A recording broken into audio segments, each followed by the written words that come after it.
What's going on, everybody? Welcome back for another amazing episode of Zach's Airstream Adventure. Today I'm getting ready to get into the car and head to a different kind of shop. I'm getting some work done on the Airstream today, so stay tuned.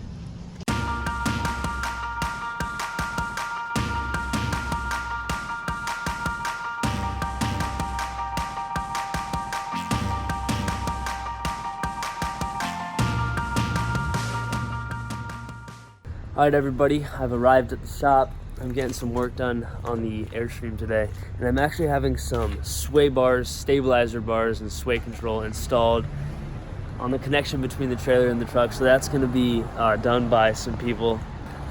Alright everybody, so I'm here at the shop, Schwartz Trailers in Zionsville, Indiana. I'm walking around back right now to give you guys a look of the Airstream and the truck inside the shop.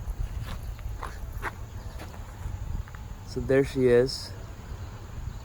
So they're back there working on everything, and once I get her back, I'll go ahead and give you guys a view of everything that they worked on and everything that they did inside the shop. So I'll be back in a bit. What's going on, y'all? Here I am editing the video right now, and as I've been editing, I've realized a few things that I forgot to mention. So when I went to Schwartz Trailers, I knew of all the things that I would have them do. I knew that I would be getting the weight distribution bars and the sway control added to the connection between the truck and the Airstream. I knew that was happening for safety and a few other reasons that I mentioned later on in this video.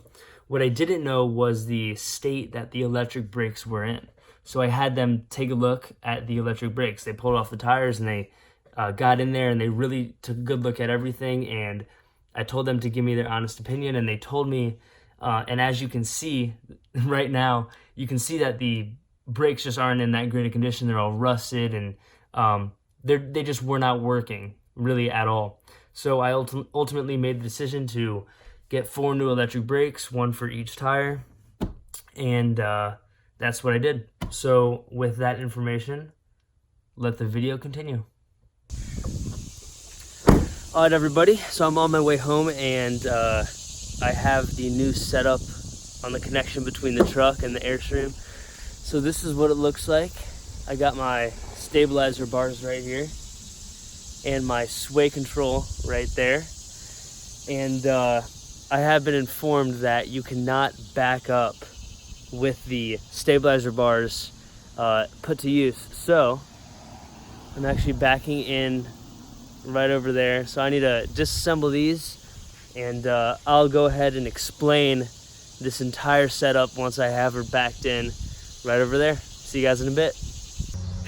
Airstream's backed in, and before I explain to you all exactly what was done in the shop today, I'd like to take this time to say tappy tappy. If this is your first time on this channel, tappy tappy is the time for you to subscribe. It's the time for you to like this video and maybe even pause it and share it with your friends. Tappy tappy, everybody. During this tappy tappy break, I want to say one more thing. During editing, I've realized that every single time I say stabilizer bars, I really mean weight distribution bars. All right, back to the video. Enjoy. All right, so the first thing we're gonna do is we're gonna jack up the Airstream. All right, so after the jack has been utilized, we're gonna take one of the bars, we're gonna stick her in,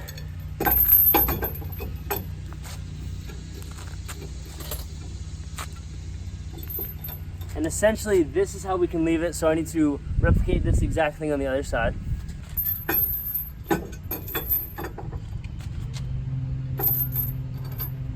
Alright y'all, so this right here is what it looks like when both stabilizer bars are installed. You can see that I have tensioned this area right here. So these chains are taut, right? And the reason why I use the jack to raise this connection up is so when I lower it back down, there is more tension there. So it's kind of a hard concept to understand. But basically what happens when the connection between the truck and any trailer for that matter is made, especially one of this magnitude, is if this is the truck and this is the trailer, at that connection point, it goes down. Now, of course, this is an exaggerated description of it, but when you think about the connection going down, what does it do? It lifts up the front tires on the truck. Now, is that actually happening? No, but the truck is designed a certain way and it's designed to drive a certain way. So adding these stabilizer bars here essentially takes that weight and it distributes it evenly across this entire plane. So from the front of the truck to the rear of the Airstream. So it's an insurance policy. It's to increase safety during travel. And that is the purpose of the stabilizer bars, is to level out all of the weight. So now I'll go ahead and explain the purpose of the sway control. That's what this mechanism is right here. So this is how it works. So we pop her in right here on this side, then the front goes on. And you might have to loosen it up a little bit. So once both of those things are in, the pins go in. There's the back pin, here's the front pin.